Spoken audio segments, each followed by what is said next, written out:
Assalamualaikum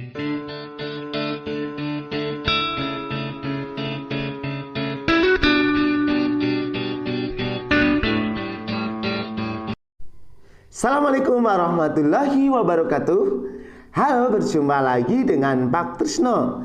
Hari ini kita akan belajar bersama materi kelas 6 tema 8 subtema 1 pembelajaran 4. Mari kita belajar bersama ya. Pada pembelajaran ini ada 3 muatan pelajaran, yaitu IPS KD 3.1 atau 4.1, Bahasa Indonesia KD 3.7 atau 4.7, dan PPKN KD 3.2 atau 4.2. Yang pertama yaitu IPS keadaan alam negara Thailand dan Vietnam. Thailand itu merupakan salah satu negara di Asia Tenggara, beriklim tropis, dan di sini punya ciri khas yaitu dataran rendah, berada di bagian tengah, dialiri sungai Chao Phraya, daerah pegunungan kapur, dan tanah genting. Ini untuk daerah-daerahnya. Sedangkan untuk keterangannya, kita lihat ibu kotanya Bangkok, luasnya itu dada. Bahasa Thai, agamanya Buddha, pemerintah kerajaan kepala negara raja, mata uang baht. Batas negara bisa dilihat di situ sudah ada. Selanjutnya yaitu negara Vietnam. Ya, terdiri atas bukit dan gunung berhutan lebat serta sedikit dataran rendah. Jadi rata-rata pegunungan. Bagian utara berupa pegunungan, bagian selatan dataran rendah yang subur. Ya, itu gunungnya sudah ada. Terus keterangannya, ibu kota Hanoi, luasnya sudah ada. Kelompok etnisnya, agama terbesarnya adalah Buddha. Pemerintah Republik Sosialis, kepala negara presiden, pemerintahan Perdana Menteri, mata uang dong. Terus batas-batas negaranya itu juga sudah ada, sebelah utara Tiongkok dan seterusnya. Untuk tambahan, yang pertama kerjasama di bidang ekonomi. Ada pembukaan pusat promosi ASEAN, penyediaan cadangan pangan, penyelenggaraan proyek industri yang salah satunya ada pabrik pupuk di Aceh, di Malaysia, tembaga di Filipina, vaksin di Singapura, soda di Thailand. Terus ada kawasan perdagangan bebas atau AFTA di sini.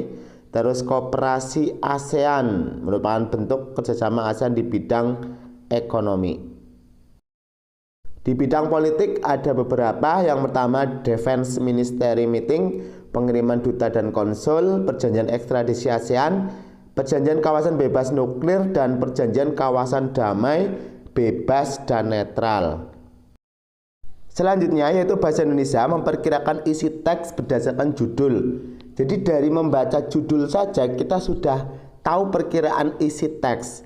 Contohnya ini sektor ekonomi negara berkembang di Asia Tenggara. Nanti perkiraan informasinya tentang pengertian sektor ekonomi dan sebagainya. Nah, di sini kita akan mencoba memperkirakan isi teks dengan judul sekolah anak jalanan. Perkiraan faktanya, jumlah anak jalanan yang ikut sekolah, orang yang menjadi sukarelawan. Terus pertanyaannya, apa saja materi yang dipelajari di sekolah, pelajaran kita ambil untuk banyak bersyukur. Lalu kita baca teksnya. Setelah memperkirakan, kita baca teksnya. Sekolah anak jalanan. Nanti kita baca, kita cermati apa isi dari teks itu.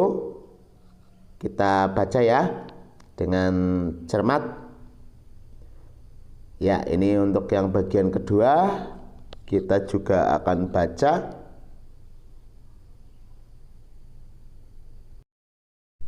Selanjutnya kita isi lagi yang seperti awal tadi perkiraan. Dari bacaan ternyata yang faktanya ini pada saat PKBM memiliki 30 pengajar tetap dengan bayaran tidak lebih dari 300.000. Terus pertanyaannya bagaimana cara mengajar anak jalanan. Terus pelajaran kita ambil, mengajarlah dengan hati nurani, dan kita niatnya untuk membantu sesama manusia.